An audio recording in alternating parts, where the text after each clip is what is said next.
ବାସୁଦେବାୟ ନମଃ। ତ୍ରୟୋତ୍ରିଶ ଅଧ୍ୟାୟ। ମୈତ୍ରେୟ ଉବାଚ। କହନ୍ତି ମୈତ୍ରେୟ ବ୍ରାହ୍ମଣ, ବିଦୁର ସାବଧାନେ ଶୁଣ। କାମ କର୍ମଦ ପତ୍ନୀ ଦେବହୂତି, ସ୍ୱଭାବେ ମନୁର ଦୁହିତି। କପିଳ ବଚନ ଶୁଣିଲେ, ମୋହ ପଟଳ ଦୂର କଲେ। ଦେବହୂତି ରୁବାଚ। ତତ ବିଷୟ ସଂଖ୍ୟା ଗାନ, କହିଲେ ଯେଣୁ ଭଗବାନ। ଶୟନ ସଲିଳ ଭିତରେ, ପ୍ରପନ୍ନ ବିରାଟ ଶରୀରେ। ଭୂତ ଇନ୍ଦ୍ରିୟ ମନୋମୟ, ଯହିଁରେ ଗୁଣକ ପ୍ରଭାବ। ଅଶେଷ କରଣ କାରଣ, ତୋଳେ ବର ନାରାୟଣ। ଜଠର ପଦ୍ମରୁ ଯାହାର, ଜାତ ହୋଇଲା ବେଦବର। ତୋରୂପ ଦେଖିବା ନିମନ୍ତେ, ସେ ଆଜ ବିଚାରିଲା ଚିତେ। ଅନେକ ବ୍ୟାଧି କଲା, କେବେ ଦେଖି ନ ପାରିଲା। କେବଳ ଧ୍ୟାନେ ସେ ଦେଖିଲା, ଏ ବିଶ୍ୱ ସୃଷ୍ଟି ତେଣୁ କଲା। ତହିଁ ସେ ବ୍ରହ୍ମରୂପ ଧରି, କଳେ ସେ ବିଶ୍ୱର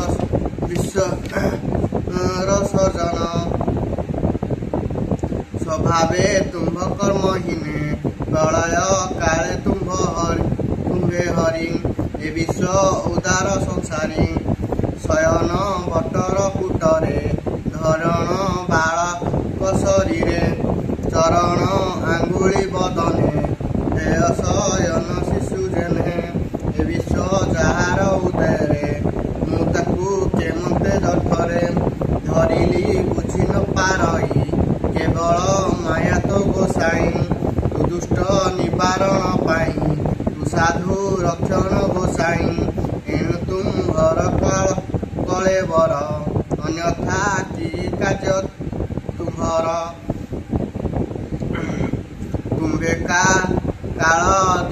ତୁମ୍ଭେ କାଳଦି ରୂପ ଧରି, ଧର୍ମ ସ୍ଥାପିଲ ଦୁଷ୍ଟ ମାରି। ଏବେ ଏ ଶରୀରେ ଗୋସାଇଁ, ଏ ଭାବେ ଜ୍ଞାନ ଦେବା ପାଇଁ। ଏଣୁ କୃତାର୍ଥ ମୋତେ କଲ, ପୁତ୍ର ସ୍ୱରୂପେ ପ୍ରକାଶିଲ। ଯାର ନାମ ଶ୍ରବଣ କୀର୍ତ୍ତନ, ଅଥବା କଲେ ସଂକୀର୍ତ୍ତନ। ଯାପାଦେ କରି ନମସ୍କାର, ସ୍ମରଣ କରି ନାମ ଯାର। ପାପାତ୍ମା ଯେହୁ ଯୋଗ୍ୟ ହୁଏ, ଜାତି ବିଚାର ଭ୍ରାନ୍ତି ରହେ। ଯେ ପ୍ରାଣୀ ନୟନେ ଦେଖିଲା, ସେ କପି କୃତାର୍ଥ ନୋହିଲା। ଯାହାର ନାମ ଉଚ୍ଚାରିଲେ, ସକଳ ତପସ୍ୱୀ କଲେ। ହେମାଦି କଲେ ବିଦ୍ୟା ମତେ, ବ୍ରତାଦି ଜ୍ଞାନ ନିତେ। ତୁପାରେ ନାହିଁ ସଦାଚାର, ତୋ ନାମ ଜିହ୍ୱାରେ ମୋହର। ସମଗ୍ର ସେ ବେଦ ପଢ଼ିଲା, ସେ ତୁମ୍ଭ ନାମ ଉଚ୍ଚାରିଲା। ତୁମ୍ଭେ ଯେ ପରମ ପୁରାଣ, ତୁ ବ୍ରହ୍ମ ଜଗତ ନିଧାନ। ତୁମ୍ଭଙ୍କୁ ନିଶ୍ଚଳ ମନରେ, ଯୋଗ ଭାବନ୍ତି ନିରନ୍ତରେ। ଗୁଣ ମହିମା ନିଜ ତେଜେ, ବିକାଶ ରହିଛି ସହଜେ। ତୁମ୍ଭେ କପିଳ ଦେବ ଗର୍ଭେ, ତୁ ବିଶ୍ୱବ୍ୟାପୀ ଅଛୁ ସର୍ବେ। ବନ୍ଦଇ ତୁମ୍ଭ ଚରଣ, ତୁ ବିନୁ ନାହିଁ ମୋ କାରଣ। ସେ ଯେ କପିଳ ଭଗବାନ, ସାକ୍ଷାତ ପରମ ପୁରାଣ। ଗଭୀର ବଚନ ସଧିରେ, ପ୍ରକାଶ ଜନନୀ ଛାମୁରେ।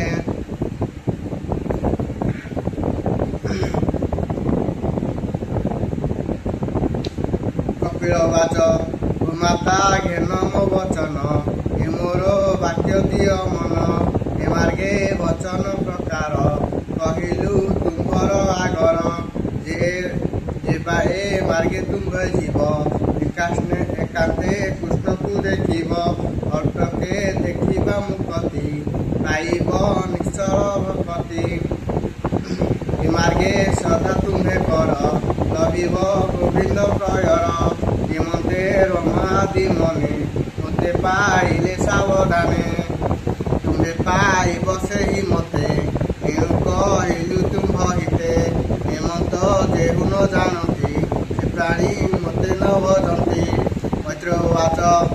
ସେ ବ୍ରହ୍ମା ଆଦି ଦେବହୂତି ଯୋଗ ମାର୍ଗେ ଦେଲେ ମତେ ଆଶ୍ରମ ସରସ୍ୱତୀ କୂଳେ ଯୋଗ ଅଭ୍ୟାସ ସେ ନିଶଳେ ରହିଲେ କୃତ୍ୟ ବାକ୍ୟ ଶୁଣି ସେ ସ୍ଥାନ କର୍ମ କରଣି ସ୍ନାନ ମର୍ଜନା କାଳ ବିଧିରେ କରନ୍ତି ସକଳ କୁଶିତ ଲାବଣ୍ୟ ଶରୀରେ ପରିଧ୍ୟାପନ ପ୍ଲକମ୍ବରେ হিমন্ত তপসী নিবেশ সে দেবহূতি ধরি দোষ গৃহ সম্পত্তি দূর করি তপসী বেশ বনচারী গৃহস্থ ধর্ম କରିଥିଲେ ଉପମା ନାହିଁ ଭୂମଣ୍ଡଳେ ନାନାଦି ଶ୍ରମସ୍ଥାନ ସହେ ଦେଖି ଦେବଙ୍କ ମନ ମହେ ବିମାନେ ଯେବେ ବିହରନ୍ତି ସେ ସୁଖ ମନେ ଜାଣନ୍ତି ନାନାଦି ଚାରି କର୍ମ ମାୟ ସେ ବିଦ୍ୟା ପୁର ଶୋଭା ପାଏ ଦିବ୍ୟ ଘଟନ ପିଢ଼ି ମାନ ସୁରେ ସେ ସୁଖ ଉପଦାନ ମନ୍ଦିର ସ୍ଫଟିକର ମତ ଭୂମିର ଚିତ୍ତମକ ମରକତ ରତନ ଜଡ଼ିତ ଦିବ୍ୟ ଦୀପ୍ତି ପ୍ରାୟ ଶୋଭନେ ଯୋଗଜନ ମୋହେ ଯୁବତୀ ରତ୍ନଶିରୋମଣି ସେ ଦିବ୍ୟ ପୁର ନିବାସିନୀ ଭୁବନେ ବେଢ଼ିଣ ଉଦନେ ଚାହିଁ ଶୋଭନ୍ତି ଦୁଷ୍ଟମାନେ ଫଳକୁ ଶୁଣେ ପରିପୂର୍ଣ୍ଣ ଲମ୍ବିତ ଶହେ ନାନା ବନ ବିହଙ୍ଗେ ମିଥୁନ ଅଛନ୍ତି ମତେ ବଧୂପେ ଗୁଞ୍ଜରନ୍ତି ବିବିଧ ଅନୁଚାର ମାନେ ବିହରୁ ଥାନ୍ତି ଉପବନେ ସେ ଦେବହୂତି ଯଶ କୀର୍ତ୍ତି ସରସ ରାଗେ ଗୀତ ଗାନ୍ତି ଦିବ୍ୟ ବିଚିତ୍ର ବ୍ୟାପୀ ମାନ ଫଳ ଶହେ ସୁଭାଷନ ସେ ପୁର ତେଜି ଦେବାହୂତି ଯୋଗ ସାଧନେ କଲେ ମତେ ପ୍ରେତଜୀ ସ୍ୱାମୀ ସଙ୍ଗ କଲେ କହି ବିହରେ ନିମସିଲେ ଶୋକରେ ବ୍ୟାକୁଳ ବଦନ ତଥାପି ଯୋଗ ଦୃଢ଼ ମନ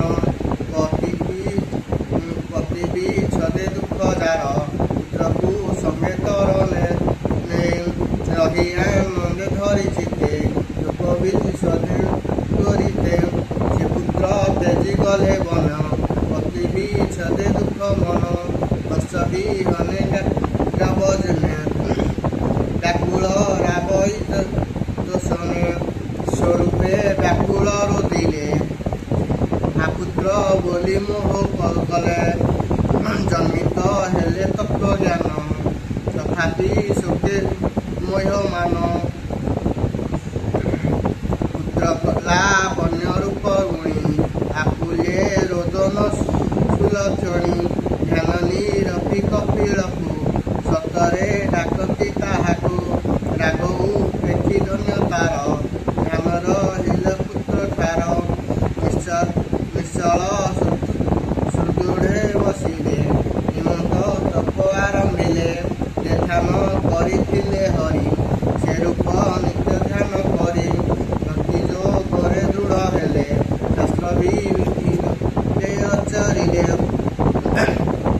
ହୋଇ ଯେ ଅଛି ତତ୍ତ୍ୱ ଜ୍ଞାନ ତେଣୁ ଭାବିଲେ ଭଗବାନ ଆତ୍ମାର ମାନସ ଦେଖିଲେ ତା ବିନୁ ଅନ୍ୟ ନ ଭାବିଲେ ସେ ଆତ୍ମା ହୁଏ ବିଷମୁଖ ବିନାଶୀ ମାୟା ଗଣ ଦୁଃଖ ଏ ଜୀବ ଅସେ ଗତି ବ୍ରହ୍ମ ତହିଁ ରଖିଲେ ମତି ଭ୍ରମ ତାହାର ଗଲା ନିଜ ଭାବ ପାଇଣ ଆତ୍ମତତ୍ତ୍ୱ ଲାଭ ସଂସାରେ କ୍ଲେଶ ବିନାଶିଲା ଯୋଗ